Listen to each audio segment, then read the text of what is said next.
I managed to get a couple more rounds in with Meech. And while I've fixed some of the holes from the last time we sparred, such as me just not really throwing punches, now I'm on the attack more, but it just opened up more holes in my game. Of course, that's the process of improvement. You fix something, it's always 2 steps forward, 1 step back. The main issue that I'm finding now is that while I'm trying to attack more, he just always really feels like he's out of my reach. And I think the big problem is I'm so used to sparring shorter people that there are certain things you can get away with that with a taller person you can't.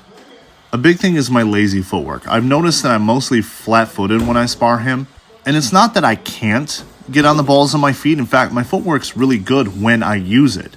But the issue I'm having is I think I'm doing it subconsciously in order to save energy. I'm still a little bit overweight. I still get tired quick. I still need to work on my cardio. This is something I've been working on a lot. I've been incorporating more sprints. I've been trying to increase the intensity of my exercises. And I've noticed that I get more and more intense the more I train, but then I just end up burning through what energy I have quicker. So even though I can be more explosive, I still get tired by the 3rd round.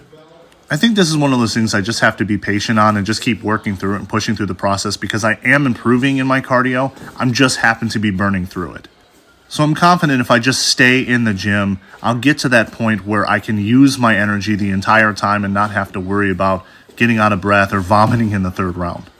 I've also been working on just not being lazy in the gym, so I'm staying on the balls of my feet in training so that I don't get flat-footed, because if you're lazy in training, you're going to be lazy in sparring, and then you're going to be lazy in a fight. Because I do my best when I'm able to explode in and out using my range in that deep karate stance. And you'll see that any chance I get to move in and out quickly, that's when I land my shots. Now, that's not to say that circling isn't important. In fact, that's one of the things I need to work on. I move in and out, and it's great when I'm moving backwards until I run out of space. Now, right here is an example of me being able to move in and out quickly. I can move out of the way and then throw a beautiful jab, which snaps back. But then I get a little cocky, and I try to come in and throw the cross, leave myself open, walk right into his cross. He set that up beautifully. But at this point, I realized, like, oh, that's how hard we're going. And I decided to come in and push a little bit more aggressively and actually land my punches. One issue I've noticed, too, are really lazy slapping hooks that don't really have anything behind them.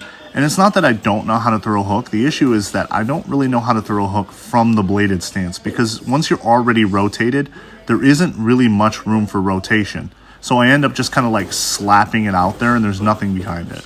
I was pretty happy with this last exchange too. I've noticed that when I actually just trust my hands and I just throw them, even when I don't think about where they're going to land, they just sort of land. And so I'm trying to get in that habit of trusting my hands, just throwing them out there, seeing what happens, and not overthinking things.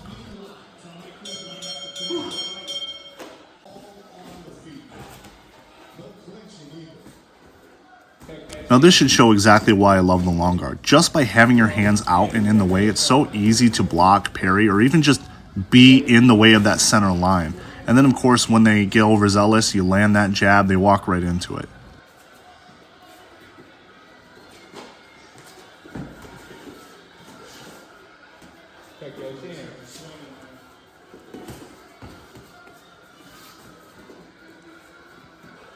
Now here I end up throwing like a lazy cross. There was nothing behind it. I didn't step in. It was all head and no hands. And I stepped back and did a decent job defending, but I really shouldn't have let myself get on the ropes in the first place. And this is where I really need to be circling off instead of just trying to trade with him. I'm still trying to learn how to actually deal with the Philly shell. As you can see, I'm about to throw some really nice jabs, but I didn't have anything behind it to follow up because I just don't feel like the cross is there. He can just so easily hide behind that shoulder that I just don't feel like it's available to me.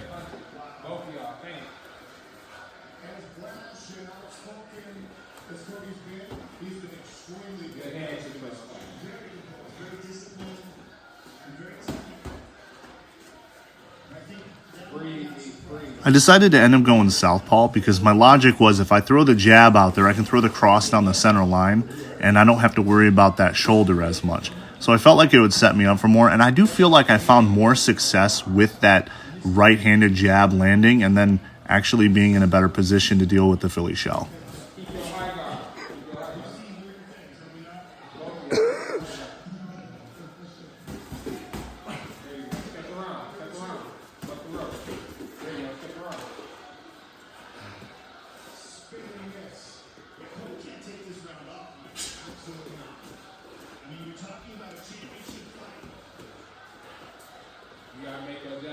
Right here, we have a little bit of an exchange, but I ended up very flat-footed and didn't really have anything to follow up with.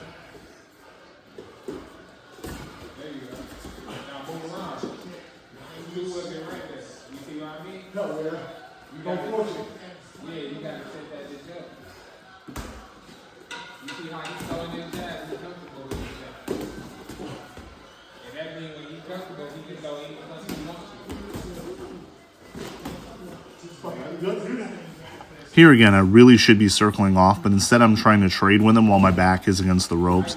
I get so in the moment, I'm just thinking about how can I hit him or how can I counter, that sometimes I forget my positional awareness. Now here I put myself in a decent position with that body shot, but then I throw that lazy hook and then there was nothing to the cross. If I had just thrown the cross, it probably would have landed, but I was always just so hesitant to throw it.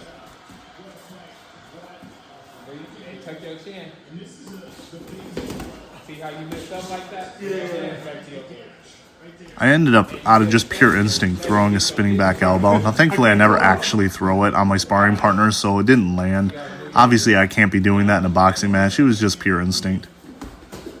I was really happy with this exchange. I landed some good shots off the ropes, circled off, used the long guard in order to keep that space as I circled. That's textbook what I need to be doing when I'm against the ropes.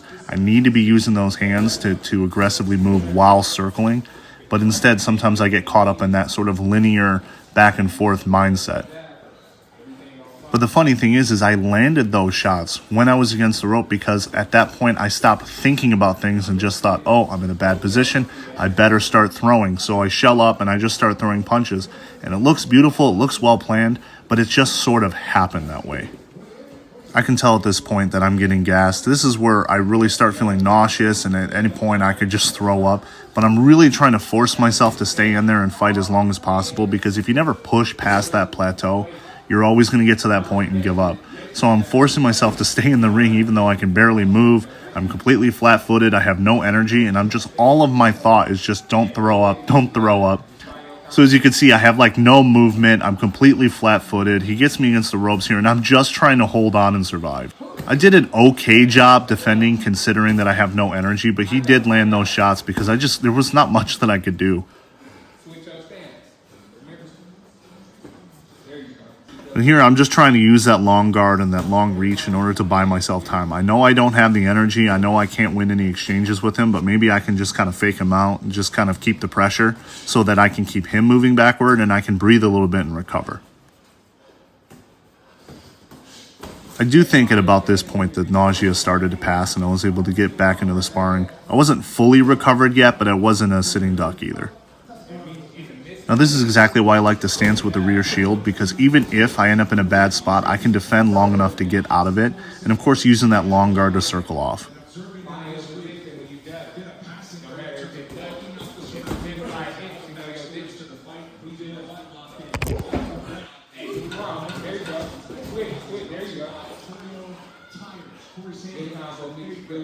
This is one of my core issues, not stepping in, not using my footwork, just throwing the punch, but it's an arm punch, nothing behind it, completely biffs, doesn't land.